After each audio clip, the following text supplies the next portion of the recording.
I found the 6 hours missing from the book of Vincent Foster's Strange Death. Foster was working in his office on the Whitewater files. He got a call from Bill Clinton. Later on, somebody asked Bill Clinton what he said to Foster. He said that, right, just general talk like how you feeling, stuff like that. Well, I'm going to tell you that's not true.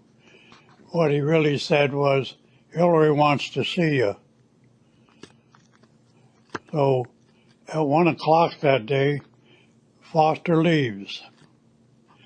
Now, from that time on until he was found in the park 6 hours later, nobody heard a word from him. This is all from the book itself. Coming up next is the truth story about how Foster was killed. The phone call is what got Foster killed. This is a true story. It's the truth about a murder. This story starts back in Hope, Arkansas. It's about Bill Clinton and his lawyer, Vincent Foster. Now, most of you out there, as you go through this program, you don't have any idea who Mr. Foster was. Well, he was born in Hope, Arkansas, just like Bill Clinton. They were friends, they grew up together, they played together. Hillary was involved in the situation too. Now to get on with the story. A few years ago, there was a gentleman named Hale, and he was involved in what was a Whitewater situation. They had a loan company and they were giving out bad loans. Now, there were quite a few people involved in this. Bill Clinton at that time was poor, so was Hillary. And they got involved in it. Now, most of the people who had something to do with this, they went to prison. Hillary and Bill didn't. Anyway, they got out of prison. Some died. Some are still alive. Foster was involved in the situation and is to be Bill Clinton's lawyer. Now, what he was doing, he was investigating the situation in Arkansas, which is called the Whitewater.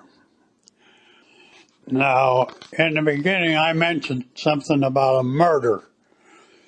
Well, there's a book called The Strange Death of Vincent Foster, who I just mentioned was Bill Clinton's lawyer. Now, Foster was working on the Whitewater files, and in Washington in his office, and he asked a young lady who worked there to go out and get him something to eat. And she did, and she brought it back, and he had lunch. And while he's having lunch, he gets a call from Bill Clinton. Now, Bill Clinton said that he didn't make this call. Now, in the book, it said he did, and they verify it by one of the ladies saying that, yes, he did make this call. Now, later on in this situation, somebody asked Bill Clinton what he said to Foster. And what he said was, oh, I talked to him. See, what they were trying to do here was they were trying to say he was mentally incompetent, that he was sick, and he was possibly take his life. So he said I just talked to him about how he was feeling and all these things. Now, this is not true. There was nothing wrong with Foster. He was just a average person. He did his job. He didn't give anybody any trouble or anything like that. But this is very important because he was working on the Whitewater files. Now, Bill Clinton happened to be president at that time. And when he made this phone call, he was going to be on some TV show out of the White House. And when somebody asked him what he said to him, he said, "Oh, I just asked him how he was feeling and all of the stuff sort of like that." Well, I'm going to tell you what he said to him. What really said was, Hillary's flying in from California and she would like to talk to you. Now, Foster must have agreed because he later on, about 1 o'clock that afternoon, he left the office and nobody saw him alive again. Now, what Clinton told him was, Hillary wants to see you in her office. So Foster went to her office. Now, when he got to her office, Hillary wasn't there. The reason she wasn't, because she flew to Arkansas to be with her parents. This will all fit into the story a little later on. Now, what happens next is, when he gets to Hillary's office, the bodyguard Livingston is there, and a honcho of Clinton's named Kennedy is there, and they said, well, Hillary's running late, so how about having some wine? Now, the reason I mentioned the wine is because when Foster was found dead, he had wine on his clothes, and he had puke too. So that tells you that he had wine, and also he may have been poisoned. Now, what I'm going to tell you here is the truth. He was either knocked out or he passed out on the carpet. Kennedy held his mouth open, and Livingston put a small caliber revolver in Foster's mouth, and he fired it. He fired it twice because when they took the autopsy, they found a neck wound from a small bullet. Now, after they killed Foster, they rolled him up in a carpet, very colorful carpet, because he had carpet stains all over his clothes. Now, this carpet is important, but the lawyers, they really didn't pay any attention to it. But I'll get into that a little later on. So I'm going to go back now and switch a little bit. Let's go to the park. Now, this young man, he enters the park to relieve himself. And as he parks his vehicle, he notices a old Honda parked over at the other end of the parking lot. Those are the only two vehicles there. And this menacing-looking man was standing by it, and it kind of scared the young man. So what does he do? He runs up the hill, and he does what he has to do. And he comes down the hill, he sees his body. It's spread out, both arms from each side, no gun in his hand. And anyway, the kid gets scared. So he leaves, but as he's leaving, he sees somebody run away from the body in a orange work type uniform, like somebody who would work in the park. And he goes on out of the park, and he goes about 2 miles up the road to a work crew, and he tells them, get the park police. There's a dead body up in the park. Now, from the time the kid left and the park police got there was 45 minutes. This is all in the book. I'll tell you about the book in a minute. And so anyway, when the park police get there, guess what? Foster's car is parked there. His suit coat's over the seat. His tie is over the seat. The car is locked. Where is the other car? It's gone. So what does that tell you? That tells you that whoever killed Foster drove the car there, and that other guy picked him up and drove him away. Now we're kind of at a crossroads here. Anyway, the park police get there and they examine the body. They don't know who it is because they're not familiar with who Foster was. So they searched his pockets. There are no car keys. Now, you know, Foster couldn't have driven a car there because he was dead. So that just tells you that the people who killed him drove the car there. Now, in the book it says that chances are Foster didn't kill himself, he was murdered. Because shows the signs that they see there where he's laying, that he had been moved and put there. Now the park police were the ones that decided it was a suicide right off of the bat. So that somebody had to talk to him about that situation. Now I'm going to skip over some of the story which is in the book, but let's go to the car keys. I'm sure that Bill Clinton really was upset because, you know, a dead man doesn't drive a car to the park. So he had to find some way to get those keys in the right place. So he calls up Livingston and he says, you get your ass up to the morgue and put those keys in his pocket. Now, him and Kennedy, they went to the morgue, they put the keys in the pocket.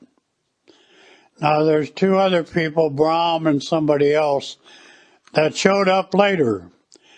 Now, the lady or the person who was managing the morgue swears that the only two people who came to the morgue were Livingston and Kennedy. So that tells you that they had the keys and they put them in their pocket. And that's how the authorities got the keys. Think about that. Now, about this book, Strange Death of Vincent Foster. I'm skipping some things right now. You can't get this book. It's not in print. It's out there somewhere because I have one, and there's got to be a lot of other people who have the one too, because this was no little thing about Foster being a suicide, and I'm calling it a murder at that time. So there must have been a lot of these books put out there. There were a lot of different ideas to how Foster died and who did this and who did that. Well, most of the situation in the book is about the legal aspect of how this trial was run. You got to remember now that Bill Clinton was running for president at that time for the second term, and they him and Hillary had to have those Whitewater files because there's got to be something in there that would have sunk their ship. So let's go a little further. The Hillary deal. She has a friend that one of her cronies, her name is Betty Patterson, I think it is. It may be that, but that's pretty close. She calls Hillary up in Arkansas, and she says Vincent Foster is dead. And Hillary says, you go to his office and get those files. Now, let's stop and take a step back here. The Park Police didn't bother cordoning off the office, which you do under all circumstances when there's a murder. This is all set up, run by Clinton. So anyway, what does Hillary say? She didn't ask how Foster died or anything like that. She said, you get your ass up to that office and get those things he has. And that's what's his name did. She went in and got all the files and stuff like that. So Hillary has all this information in her possession. So the Clintons got what they wanted to keep the lid on the Whitewater deal. Now, I have to make a correction here. This friend of Hillary's her name was Maggie Williams. Now, they had a trial later on, and Maggie Williams was going to have to tell her story. So what she does, she goes to a person who can help you beat a test. I'm forgetting what the name of test is, but anyway, she goes and practices 4 times to make sure that she passes the test. So it must have worked for her because in the book it doesn't say any more about it, so she must have been able to beat the system. But I'm just putting that in to let you know what's going on here. Now, something else I must mention is that Bill Clinton gave orders that the moment they found Foster's beeper, he wanted it. He didn't want anybody to hear anything that was on it. So he got it right away, and that way he's the only one that knows what was on Foster's beeper, which could have probably sunk his ship again too. Now I'm kind of throwing things in. When they got Foster's body at the morgue and they examined it, they found that there was no residue from the firing of the gun in his mouth, on his tongue. That tells you that the person who fired the gun had gloves on. It's just a little something extra. How about the carpet? Right after this, Hillary had the carpet changed. And she said it was the greatest day in her life when she had this carpet changed. Well, it's been changed 4 times since they've been in the White House, and maybe more than that now because they're second term. But what happens to this carpet is, like anything else that is historical, it goes into the warehouse. So it's there somewhere, but the odds are, having all this time gone by, you wouldn't be able to find it. And they know where it's at, but they're not going to let you have it. So I'm throwing that in.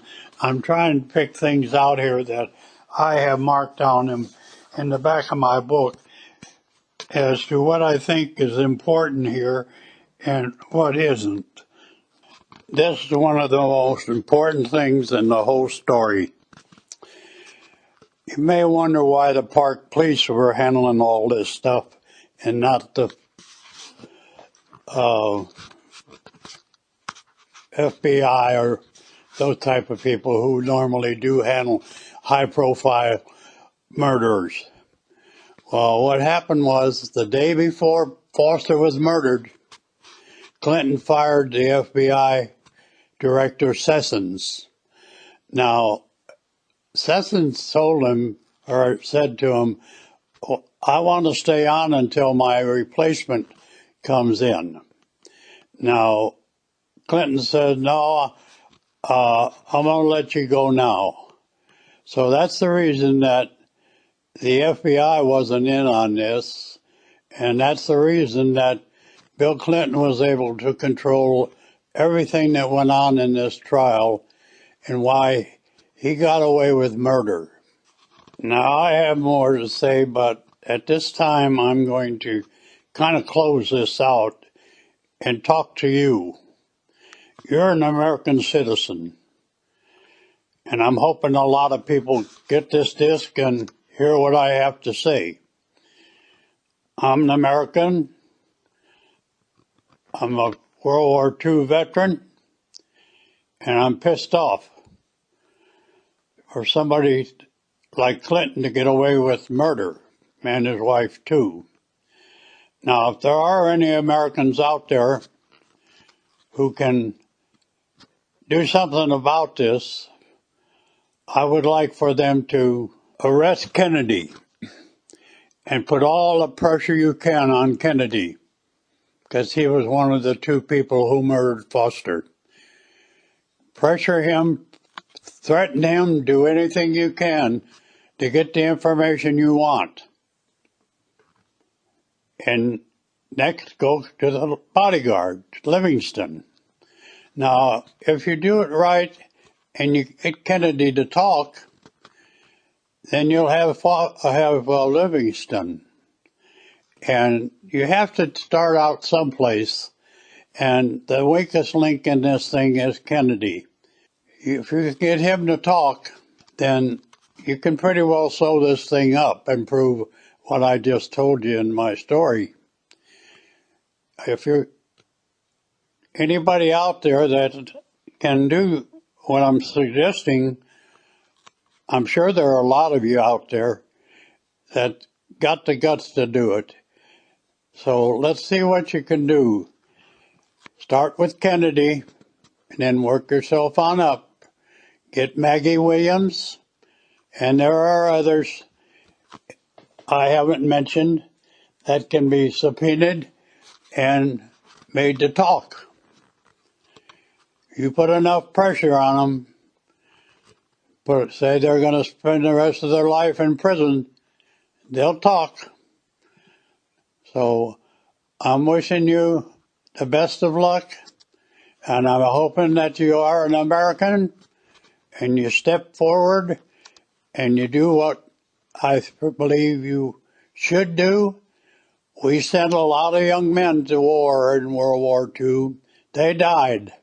They died in Korea. They died in Vietnam. They died at Iraq. And we're still killing them in Afghanistan. So if they can give their life for you and me, can't we do just a little bit? Like, put the pressure on these guys and make them pay for what they did. Now, that's all I have to say. I just say, God bless America, and let's see if we have any Americans out there. Thank you. I have one more thing to say. This is a book called Dereliction of Duty, and it's by Colonel Robert Patterson. Robert Patterson was a captain, and he was attached to the White House, and he was given the job of carrying atomic energy secret. Now, he would be with Bill Clinton all day long, every day, and he was there with him 3 years in a row. He knew everything he did, how he played golf and cheated and all those kind of things. So in his book that I just told you about, be a good book for you to go get, because this is really going to tell you what type of people that Bill and Hillary Clinton were. They still are. Now, if you get this book at the library where it's available, or you can buy it for yourself, on page 59, it's called Hillary's Football. Now, what Mr. Patterson's going to do here, he's going to tell you about a little, not a little, but a pink box, or we could say package. Now, this pink package belonged to Hillary, and he was warned by the previous person who had his job to make sure that when he unloaded Hillary's luggage and stuff, that he made sure that that package was put in a certain place where Hillary could see it at all times. Now, as to what's in that package, Mr. Patterson only can guess, but I believe that those are the Whitewater files. So if you get this book and read it like I suggest you do, you'll get the same message from it that I did. And this proves that with everything I've told you so far, that Hillary has these files. So as to what you do about it, I've already suggested doing some subpoenaing of people who are involved in all of this stuff. But what this book will do more than anything else is tell you the type of person Hillary was as far as military people were concerned, and how Bill Clinton treated them. They really treated them rotten.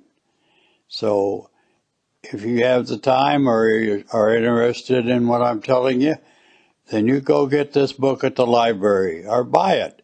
It's a good book to own because it tells you the truth about Bill and Hillary Clinton. Now, that's about all I want to tell you about it, because I believe most people out there are real Americans, and if they listen to what I'm telling you, you go get that book and read it. And you really be astonished at what I'm telling you. These two people are type of people they are. So good luck to you, and God bless you and your family, and God bless America. Thank you. Now that I've given you the information about who killed Foster, you need to put this guy Kennedy in jail, because if you don't, and the Clintons hear what I just told you, they're going to kill him. So somebody out there with the authority charged Kennedy with murder. That's all I got to say about it.